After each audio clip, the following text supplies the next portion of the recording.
Hi guys, it's me Dr. Nitesh, MBBS MD General Medicine, right now pursuing DM Gastroenterology। जो तंबाकू खाते हैं, चाहे गुटखे के फॉर्म में चाहे जर्दे के फॉर्म में, उसके कैंसर होता है ये तो सबको पता ही है, फिर भी लोग उसको खाते हैं। बट कैंसर के अलावा भी खूब सारे ऐसी हेल्थ प्रॉब्लम्स होती है जो कि तंबाकू और गुटखे की वजह से, टोबैको एडिक्शन की वजह से होती है।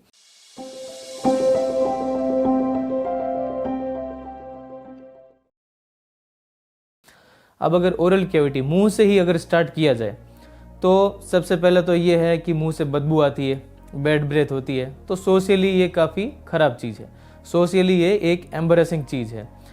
और दूसरा चीज़, अब अगर बात की जाए दांतों की, तो दांतों पे टोबैको स्टेन्स हो जाते हैं, दांत खराब हो जाते हैं, तो ये भी कॉस्मेटिकली बहुत ही ख़राब चीज़ है, तो ये भी सोशली एम्बरेसिंग है। तीसरी चीज़ अगर बात की जाए तो जो चीक होते हैं, गाल होते हैं, गालों के अंदर वाली जो बकल म्यूकोजा होती है, वहाँ पे सब म्यूकोजल मतलब म्यूकोजा के नीचे वाली जो लेयर होती है सब म्यूकोजा, वहाँ पे फाइब्रोसिस हो जाता है। लंबे टाइम जब आप सुपारी, तंबाकू या जो गुटखा खाते हैं उसकी वजह से ओरल सब म्यूकोजल फाइब्रोसिस हो जाता है और उसकी वजह से आपका मुंह पूरा खुलता नहीं है, बहुत कम खुलता है। कई लोगों में तो 1 फिंगर, एक उंगली जितना भी नहीं खुल पाता है। और ऐसे पेशेंट्स में कई बार कोई किसी और पर्पज़ से कोई सर्जरी करनी पड़ती है, तो उस टाइम मुंह में अगर कोई ट्यूब डालनी हो, उनकी एंडोस्कोपी करनी हो, तो वो चीज़ भी करना पॉसिबल नहीं हो पाता है। और स्पेशली ये तब बहुत ख़राब चीज़ होती है जब ये एंडोस्कोपी या फिर इंट्यूबेशन बहुत ज़रूरी होता है लाइफ बचाने के लिए। और उन पेशेंट्स में जिनमें कि 1 फिंगर ब्रेड भी, एक उंगली भी अगर मुंह नहीं खुल पा रहा है, तो ये चीज़ कर पाना ऑलमोस्ट इम्पॉसिबल हो जाता है। तो इसके कई बार लाइफ थ्रेटनिंग कॉन्सिक्वेंसेज आते हैं। अब जैसे किसी पेशेंट का लीवर खराब हो रखा है अल्कोहल पीने की वजह से, अब और उसको खून की उल्टियाँ अगर हो रही है, हेमेटोमेसिस हो रहा है, तो उसमें एंडोस्कोपी करना बहुत ज़रूरी है उन खून की ब्लीडिंग वेसल्स को आइडेंटिफाई करके उनको बंद करने के लिए। अब अगर किसी का मुंह ही नहीं खुल पा रहा है तो कैसे एंडोस्कोपी होगी और कैसे उसमें अप्लाई कर पाएंगे बैंड्स को। तो ये भी एक टोबैको या फिर गुटखा का, च्यूइंग का साइड इफ़ेक्ट है। इसके अलावा भी कई साइड इफ़ेक्ट्स आते हैं कैंसर के अलावा, जैसे कि पेट में छाले बन जाना, छोटी आंत ड्यूडेनम में छाले बन जाना, पेप्टिक अल्सर बन जाना। तो तंबाकू की वजह से पेट में छाले भी बन जाते हैं।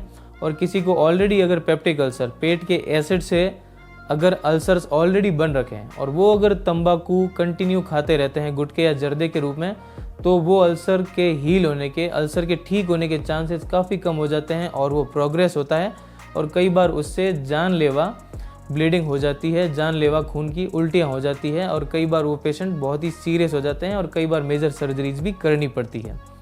इसके अलावा भी कई साइड इफ़ेक्ट्स रहते हैं जो कि CNS रिलेटेड होते हैं, ब्रेन से रिलेटेड होते हैं। ये टोबैको में जो निकोटिन होता है वो सेंट्रल नर्वस सिस्टम पे एक्ट करके इसकी लत लगवाता है, इसकी आदत लगवाता है, इसका एडिक्शन करवाता है, तो वो भी एक बहुत ही ख़राब चीज़ है। तो इससे एक आपको इकोनॉमिक लॉस तो होता ही होता है। कई लोग पर डे का इतने रुपए का तंबाकू और गुटखा खा लेते हैं कि अगर उतने रुपए की अगर उन्होंने SIP, सिस्टमेटिक इन्वेस्टमेंट प्लान कराया हुआ हो, तो 20 साल में उनको आराम से उस रुपए से 50-60 लाख 1 करोड़ रुपया मिल सकता है। इतना पर महीने का कई लोग गुटखा या जर्दा खा लेते हैं, कई लोग इतना सिगरेट पी लेते हैं पर मंथ के खर्चे का। तो उस पर मंथ के खर्चे को आप बचाइए, सिस्टमेटिक इन्वेस्टमेंट प्लान में डाल लीजिए और कोई सेविंग कीजिए। इसके अलावा भी कुछ और प्रॉब्लम्स हो सकती है, जैसे कई लोगों को मॉर्निंग में फ्रेश होने के लिए, मॉर्निंग में उनको लैट्रिन भी नहीं लगती जब तक कि वो सिगरेट नहीं पीते हैं, तो इस चीज़ के लिए भी वो डिपेंडेंट हो जाते हैं। सो अगर आप तंबाकू या गुटखा खा रहे हैं तो आपको वो बंद कर देना चाहिए, क्योंकि वो सबसे पहला तो जो मेजर एक हेल्थ रिलेटेड कॉन्सिक्वेंस है कैंसर, खूब सारे आंतों के पार्ट का वो कैंसर करवा सकता है, खूब सारे अंगों का वो कैंसर करवा सकता है। और स्पेशली मुंह के कैंसर और अपर फूड पाइप के कैंसर की बात की जाए तो ये तो ऑलमोस्ट सब में इन टोबैको एडिक्शन या सिगरेट स्मोकिंग या बीड़ी स्मोकिंग की वजह से ही होते हैं। तो अगर इसको बंद कर दिया जाए तो मुंह के कैंसर, टंग के कैंसर और ये अपर फूड पाइप के कैंसर को सिग्निफिकेंटली लार्ज अमाउंट में रोका जा सकता है।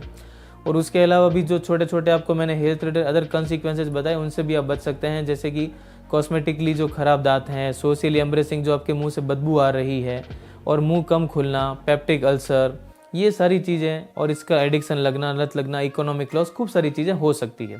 सो आपको तंबाकू गुटखा सबसे पहली बात तो स्टार्ट ही ना करें, क्योंकि मोस्ट ऑफ दी पर्सन्स होते हैं वो 15-16 साल बचपन की उम्र में ही स्टार्ट कर देते हैं।